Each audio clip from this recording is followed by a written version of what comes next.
Library کے سارے منظر ارد گرد اترنے لگے تھے۔ بس پھر ہم سعدی کو نہیں ڈھونڈتے، وہ قطعت سے بولی تو وہ چونکا۔ کیا مطلب؟ ہم ان کے قدم پکڑنے کی کوشش کر رہے ہیں مگر وہ ہمیشہ 2 قدم آگے رہیں گے، سو ہم سعدی کو نہیں ڈھونڈیں گے، ہم ان کو ان کی گردن سے پکڑیں گے، وہاں سے جہاں سے انہوں نے تصور نہیں کیا ہوگا۔ وہ لیپ ٹاپ کو دیکھتی گویا خود سے بول رہی تھی، مگر ہم نہیں جانتے وہ کون ہیں۔ وہ بھی یہی سمجھتے ہیں کہ ہم انہیں نہیں جانتے، مگر یہاں پر انہوں نے ایک غلطی کر دی ہے۔ وہ پہلی دفعہ مسکرائی اور نگاہیں موڑ کر فارس کو دیکھا۔ کیا تم نے کرمنل لاء میں پڑھا نہیں تھا؟ It's not the crime, it's the cover up. Faris نے اثبات میں سر ہلایا۔ بالکل، مجرم کو اس کا جرم نہیں پکڑواتا بلکہ جرم کو چھپانے کی کوشش پکڑواتی ہے۔ سو اپنے جرم کو چھپانے کی کوشش میں انہوں نے اپنا ایک بندہ ہمارے سامنے لا کھڑا کیا ہے۔ اب تک وہ ہمارے لیے ایک الجھا ہوا گروہ تھا مجرموں کا، مگر اب ہم ان کے ایک ساتھی کو جانتے ہیں، یہ لفٹ والا آدمی۔ مگر فارس نے نفی میں سر ہلایا۔ یہ تو صرف ایک ہرکارہ ہے، کرائے کا آدمی۔ جن لوگوں نے سعدی پر حملہ کیا یہ آدمی ان کو جانتا تک نہیں ہوگا۔ بالکل، وہ بھی یہی سمجھتے ہیں، مگر فارس، وہ کسی کو تو جانتا ہوگا، کسی نے تو اس کو پیسے دیے ہوں گے اس کام کے لیے۔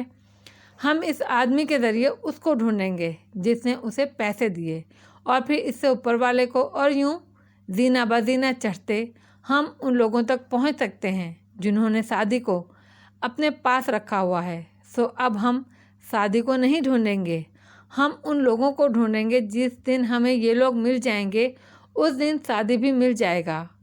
اس کے لہجے میں عزم تھا۔ اوکے، ایسا ہی کرتے ہیں، مگر ان تک پہنچنا اتنا آسان نہیں ہوگا۔ کیا آپ نے بیلسٹک رپورٹ دیکھی؟ سعدی کو گلاک گن سے گولی ماری گئی تھی۔ قوی امکان ہے G41 استعمال کی گئی۔ پاکستان میں G41 منگواؤ تو 2.5-3 لاکھ سے کم کی نہیں ملتی۔ اور کون منگوا سکتا ہے اتنے آرام سے گلاک کی پستول؟ اسلحے کی درآمد ممنوع ہے، صرف سنگل امپورٹ لائسنس کے ذریعے ہی کوئی ایک وقت میں ایک ہی پستول منگوا سکتا ہے۔ میرا مطلب ہے یہ مہنگی ترین گنز میں سے ایک ہے۔ کلاس اور ٹیسٹ چیک کریں ذرا ان لوگوں کا۔ وہ اسکرین کو دیکھتے ہوئے تبصرہ کر رہا تھا۔ ایک دم رکا۔ اس نے زمر کو چونکتے ہوئے دیکھا۔ گن کے ذکر پہ جیسے وہ ہوش میں آئی، بے اختیار چونک کر آس پاس دیکھا۔